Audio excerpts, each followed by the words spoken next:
আসসালামু আলাইকুম ওয়া রাহমাতুল্লাহি ওয়া বারাকাতুহু।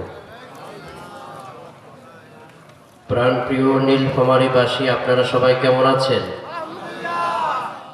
আমাদেরকে ভালো রেখেছেন যিনি, তিনি কে?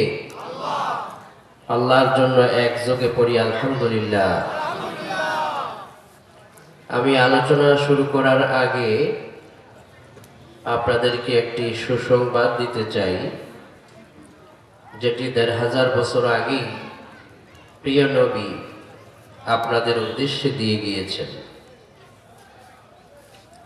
নবী করিম সাল্লাল্লাহু আলাইহি ওয়াসাল্লাম বলেছেন, লাগাদওয়াতুন ফি সাবিলিল্লাহ আও রাওহাতুন খায়রুম মিনাদ দুনিয়া ওয়া মা ফিহা।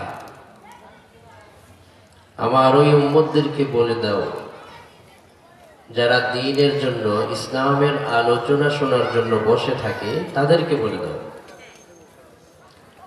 যদি তারা রাতের একটু সময় আল্লাহর জন্য দিয়ে মাহফিল শুনে, তো এটিতে তাদের কতটা উপকার হবে। সারা পৃথিবী যদি একটি পাল্লায় দেয়া হয়, তাদের সময় যদি অপর পাল্লায় দেয়া হয়, তো সারা পৃথিবী থেকে মাহফিলে বসার মূল্যটা আল্লাহর কাছে বেশি ভারী হয়ে যাবে। কোন আল্লাহু আকবার। তো আপনারা যারা এসেছেন, এই মুহূর্তে রাসূলের সুসংবাদ এর অন্তর্ভুক্তই আপনারা হতে পেরেছেন, বলি আলহামদুলিল্লাহ।